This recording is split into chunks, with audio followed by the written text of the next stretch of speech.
Welcome to another Soul Horse Sunday interview. I'm Delia with True North Equestrians, and today my guest is Amanda from the Holistic Equestrian, right? And it's WHOL, as in the whole horse. So Amanda, you want to say hi and introduce yourself really quick here before we get started? Yeah, hi everybody. I'm Amanda. I am owner of the Holistic Equestrian and I'm based in Western Australia, and I offer an array of different things that I've got tongue-tied now. Just that support the horse, lots of different therapies, Reiki, photonic light therapy, I use crystals. So yeah, just an array of different things. Yeah. Yes, I've seen some of your posts, and you are really quite diverse in how you treat with a horse. So thanks for joining me. And I know that you're a person who does see your horse as a part of your spiritual journey, and that's why I wanted you to be on the interview. So we can start out with some basic questions that I like to address. Okay, for those who, there's always people that I talk to, and they will say something like, I love my horse and I take good care of it, but I don't know if it is a part of my spiritual journey. And I just like to have conversations that will maybe expand people's thinking of what that would look like, or ways that they can incorporate their horse in that. So have you always had horses, or did you have a horse as an adult? How did your evolution with horses start? I used to ride as a child, and my dream was always to work with horses. When I left school, that's what I planned to do. I wanted to do my horse studies, which I moved away and started and ended up returning home. And then I became pregnant at 17, and the dreams of working with the horses went right out the window. Time, money, horses, they don't really mix. So I changed my plans completely. Dabbled with horses on and off, and then finally Lucy came into my life, who's the mare that I have now, and she is my first owned horse, so she's mine. So she is the first one. Yeah, so I had to wait 30 years for her, but definitely worth the wait. Yeah, that's a long time to wait. Okay, so when you were looking to get Lucy, did you go with the intention of, I want a horse because I have this soul yearning that I feel like a horse fulfills? Or was it a matter of, I just like the way they smell, I want to be with a horse? What is it that attracted you to the very nature of the horse? Good question. I think it definitely on a deeper level. Like I say, it was never something that I moved entirely away from for 30 years of kind of waiting for her to come along. And I didn't have any, I wasn't looking for anything in particular. I thought I was going to have a horse to ride, and that was, I suppose, a big reason why people have horses is that they want to ride them. And I originally was looking for something that was already backed and trained, and somehow it unfolded to me having a thought about having a untrained, unbacked young horse. I don't quite know where that really came from. And I remember at the time that I had that thought, an eagle actually flew over. I was driving in the car and the eagle flew over, and that for me cemented that that's what I was then looking for. And from there I was looking at these horses and nothing was quite right. And I'd messaged my coach at the time and said, I'm just going to give it a break. There's nothing coming that's right for me. I again, I didn't have a kind of a list of anything in particular. I just wanted it to feel right, and nothing was feeling and connecting right. So I kind of said, right, I'm gonna have a break, and just see what happens. And then I think it might have been the next day that Lucy's advert popped up on Facebook, and by the end of the day she was mine. So yeah, that's kind of how that all sort of came together and how she came into my life. The nice thing about an unbacked, young horse is they have less baggage. Yeah. So I find myself in the company of those horses a lot, and I've actually found it to be what works better for me, even though it sounds crazy.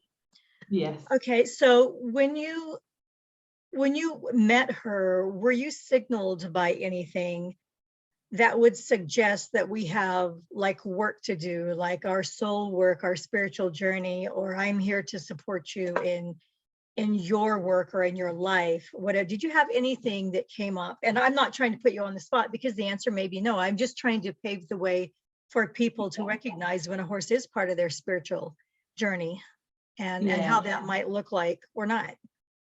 Yeah. No, not at that time. As I look back on things, there was definitely moments that I would say now were events that led to me realizing how important she is.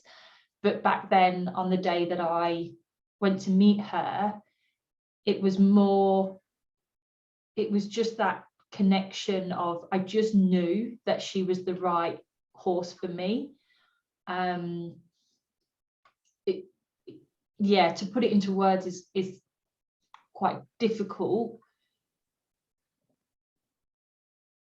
but I don't think anything could have stopped me from getting her at that point. It was just like, this is the horse. I knew from when I'd seen her photo, and that she was going to come to me. Yeah, interesting how that sometimes we just have that knowing that just comes, whether it's to get the horse or to do this with the horse or to stop doing that with our horses. Yes. So how long did it take how long did you have her? And this is just, kind of a riffing type thing here, before you started understanding that she was to matter more as part of your spiritual journey rather than as the horse to ride. I don't even know if you ride her or not. No, so that's pretty much part of our journey. She had a number of quite severe injuries very early on, within the first year of me having her. So within just over 2 months of her coming to me, she kicked me and put me on crutches. So I was doing some training with her, having a lesson with my coach, and I asked her to trot, and she said no. And I asked her again. So she told me what her no looks like, and if you don't listen the first time, she will make it very, very clear. Yeah, right. It's still like that now. But she took me completely off my knees, landed on the floor, hit the dirt, and I think it was a few days later, she then presented with really bad stifle lock. And I realised at that point that this incident had occurred because she physically couldn't, whether it was painful or a physical restriction for her at that point, she couldn't do it. So with her stifle lock, it resulted in me having to regularly phone the vet to sedate her and manually unlock her. So none of the traditional kind of backing her up or walking her out of it worked for her. When she locked up, her whole leg locked up, and it would sort of drag behind her all the way down to the fetlock. And the first time when I found her like that, I actually thought she'd broken her leg. Oh, wow. Horrific. So she continued with this for quite some time. We moved agistments. So we call our boarding in Australia, we call it agistment. So we moved places, and she then severed her extensor tendon, which was another horrific injury that she had to recover from. And then she did a trauma to her fetlock, and everything in her fetlock basically had some damage to it. And I think it was really at that point where things started to shift. And they originally thought that she might have had an infection in the bone. They didn't know what was happening. They'd taken x-rays, they'd taken bloods, they ended up tapping a joint, all that kind of stuff. And when it came back that they thought that she might have an infection, at that point, it was the possibility that it could have been the end for everything, so to speak. And I made her a promise then that as long as she was okay, I did not care what we did, what happened, as long as she was going to be okay. And it was over the Easter holidays, which is why things took some time for results coming back and things like that. And so eventually she had an ultrasound scan that showed all this damage. She didn't have an infection in the bone, but it was still a long recovery period. And we'd already spent a lot of time together doing absolutely nothing because of all of her other injuries anyway. So we'd do a little bit of training, but then we'd have to stop, and we'd do a little bit of training, we have to stop. So we were quite accustomed to just doing nothing. And every time something happened to her, something else came up in my educational life with horses that would shift me on another road to eventually leading to everything that I do now and that I offer for other horses. And Lucy's very I don't want to use the word emotional, but she's very clear on her feelings and what she does and doesn't like. And when we moved to the second place that I kept her, it was actually to the place where they were selling the herbal blends that I put her on originally for her stifle lock. And that resulted in me buying the herbal blend to begin with. So every time she's done something, it's put me on this path, and she's diverted me one way or the other, or brought something else into my life that I wasn't expecting. And I really do truly believe that she has been the guide for making this all happen and bring it all together, and for us to work together and offer what we can, so to speak. And so basically what you're saying is she's the one who has directed you to your life purpose work right now. Yes. Yeah, very interesting. And you know, the thing is if we aren't awake and we aren't approaching our horse with the devotion and the honor that should accompany owning any animal or having any animal in our life, you know, I know so many people that would have got rid of that horse or put the horse down. And I'm not saying those aren't always alternatives that are the best for the horse, but because you apparently had this some kind of an agreement in some form at some part of your lives, it actually ended up being signposts that led you to what really matters now in your life, and how you're going to, your work has become a give back to help other people with their animals in their situations. Yes. Yeah. So, right. Interesting. Yeah, kind of interesting. I had a horse that had crossed on, and he crossed way too young. He was only 13. He had foundered for no apparent reason. And I was just devastated. I couldn't believe that I couldn't save him. I literally just, it wouldn't happen to me. I couldn't believe that I couldn't save him, but I couldn't save him. And so I dealt with a lot of aftermath about that for about 2 years. And every time I would think about it, I would just want to cry. So I'd put it away because I didn't want to think about it. And as it turned out, I ended up doing this course that I have called the Answer Quest. And it's just, I know that you relate to these sort of things because you practice some rituals and some Wicca type of faith. And it actually led me to change the whole flavor of my business. It was called the Artistry of Horses. And then it went to the Equestrian Camino. And I like that, but now it became True North equestrians because Eli's name was actually True North, his registered name. And I never saw it until I actually just got really quiet with his absence and listened to what he had to say. So it's really amazing how often they will step up and change our life course of our calling, our vocation, how we're going to represent our business and how we're going to participate in the next phase of our life. So how are ways now, like within your business, I keep wanting to call it Torrey Park. It's equestrian, holistic equestrian, because it was Torrey Park when I first met you. Yeah, they were the herbs, yeah. Yeah, and so do you deliberately enlist her help? Is there something that you do that you ask her to help you when you're, say if you're so a client calls you and their horse has foundered or has abscesses or whatever, do you ask your horse to help with that? Do you ask their horse to help with that? Do you rely strictly on your education at this point? Does your horse play into it at all? I haven't asked her to be involved with anything, but I have done Reiki sessions and people have said she has been present, and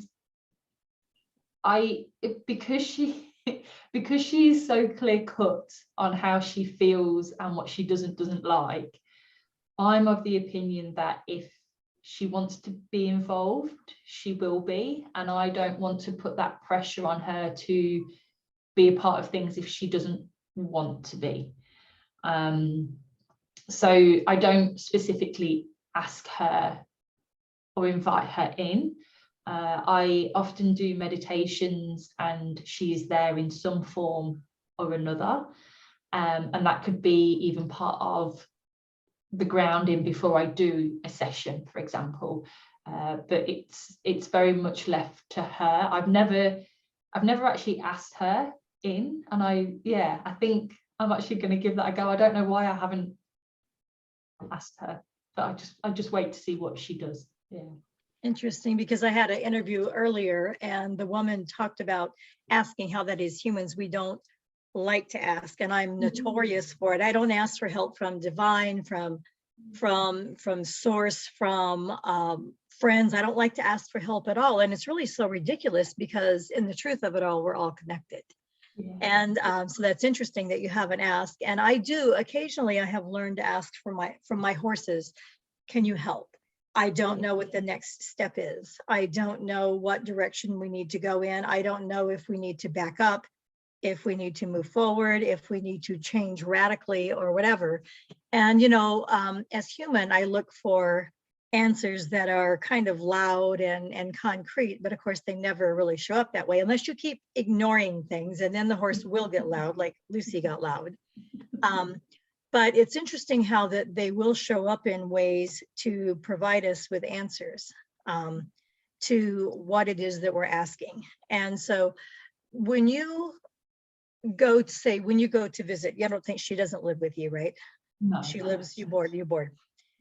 When you go to spend time with her, do you ask for spiritual connection? Is it automatically there? Sometimes does she only show up as a horse? Does she always show up as your soul's ally, as part of your spiritual journey?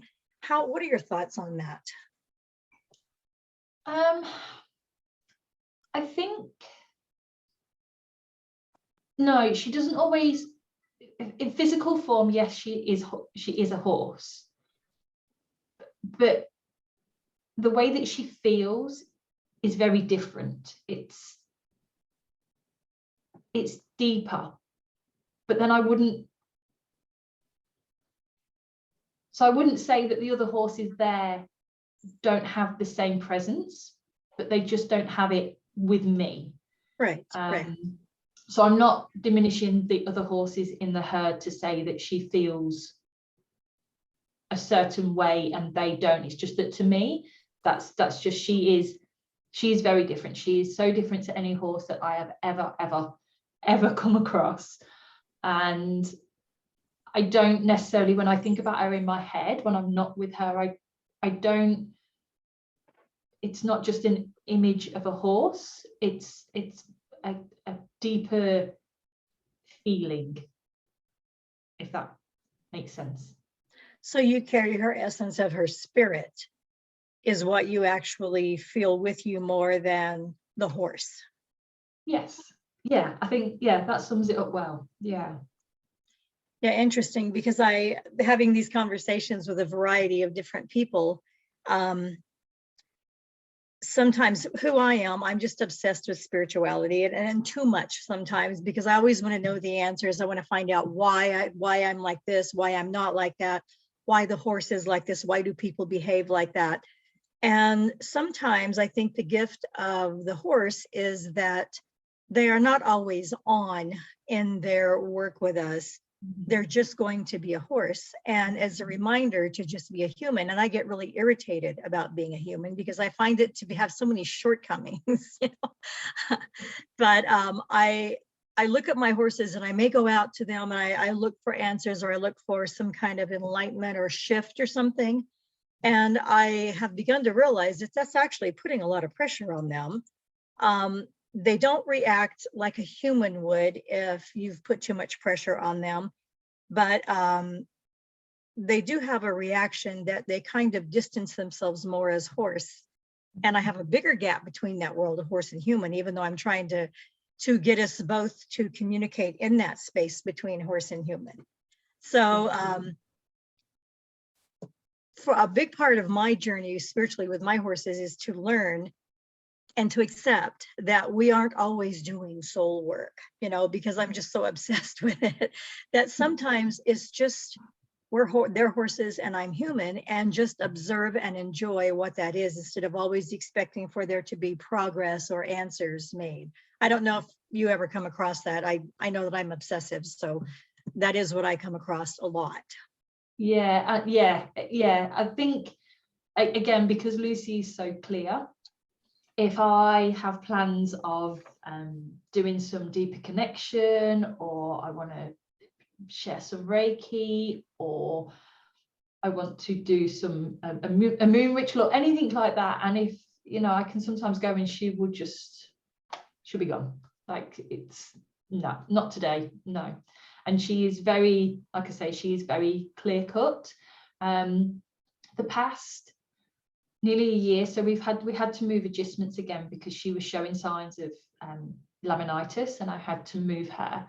And in her new place, she just hasn't settled, and she's very different. And I've been trying to find ways to help her and support her. And I think there is a part of this bit of our journey that is hers, and it's not for me to fix. It's not for me to come in and say, I'm going to do this today and everything's going to be better. It's very different to her previous injuries that were physical. This is emotional and deeper. And I just keep getting a no. And I'm having to slowly back away and just offer. And if it's a no, that's fine, and not take it personally, and realize that I can't fix everything, and that she too has her own reasons and her own path and her own ways of dealing with whatever manifests for her. Yeah, interesting, because I had this conversation earlier too. My mare, in one of my readings I did with my own mare, my bay mare, she said, not everything needs fixing. Sometimes life is just sorting out and they're processing as it needs to be processed, because I tend to want to fix. I mean, I clearly, her thing is she can have anxiety. And I don't want her to have anxiety. When I was a child, I would have anxiety. I'd be so anxious about things. I was introverted, and the thought of having to do something publicly, even a book report in school, I would just be inside out with anxiety. I don't want that for my horse. So of course I want to fix it. But her response is, not everything needs fixing. Sometimes they're just processing it as it needs to be processed in their own way. Yes. Which is also a huge opportunity to expand the relationship with the horse, and to just be there and hold the common ground between you while they process that. Yeah, but it's hard because I know that we want to get in there. We want to save them and fix everything there is to know. Yeah. Okay, so how has your relationship with Lucy changed your maybe your spiritual path or your relationship with God, Goddess, divine, however you relate to any other being or spiritual relationship that you have? How has she changed? Has her influence changed any of that? Yes, yeah, I have always dabbled with different things, but never on a serious level. And it's not until she came into my life that, again, I went deeper with a lot of spirituality. And it is because of her and trying to connect and support her on the level that I feel that she responds to. Again, that's, I suppose, that deeper connection of her, connecting to her spirit, if you like, not just the physical horse form. So yeah, I now do regular monthly rituals. I have an altar. I openly identify as an eclectic witch. I do my practices there. So yeah, that is, again, guided by her and what she's brought into my world. Yeah. So how do you think that actually, I mean, what actually, I'm just curious as to how that would have, what is it about the horse being with you has caused you to dive deeper into your own type of faith? I think that as humans, we are on a certain level, and it's very superficial, and we are bombarded and influenced by so much. And I think when I'm with the horses, and especially with Lucy, it's this common theme or feeling of just being and connecting to the land that we're on, grounding, and just accepting what is. And I think that that's what she is teaching me, and then I'm trying to find the right ways of doing that and bringing it all together that in a way that fits well with me and feels, again, at that deeper level, what I should be doing or observing on a day-to-day, month-to-month basis. Okay, so basically having this horse in your life who has required that you become yourself on a deeper level is how she actually has invited you, not only in your work with purpose, but your spiritual journey as well, by causing you to come deeper inside. Yes. Yeah. She's very much a step up now, lady. Step up. She's not going to let you get away with things. Okay, so go ahead and tell us real quick how, not, you don't have to do it really quick, but tell us your website, and just take a couple of minutes about your work, what you do, and your website, and how people can get a hold of you. Okay, so like I said, I do in a range of things, which is why it's difficult for me to sum up in one sentence what I offer. But I do have a website with all the information that I do, and I do distance healing sessions as well. So if anyone's listening, it's obviously not here, I can offer those kind of things. So the website is www.theholistic, equestrian.com.au. And on there, I also have a free 12-week course, a deeper connection series that you can download and do. And I'm also just getting ready to release my first online course about demystifying energy work with equines, where I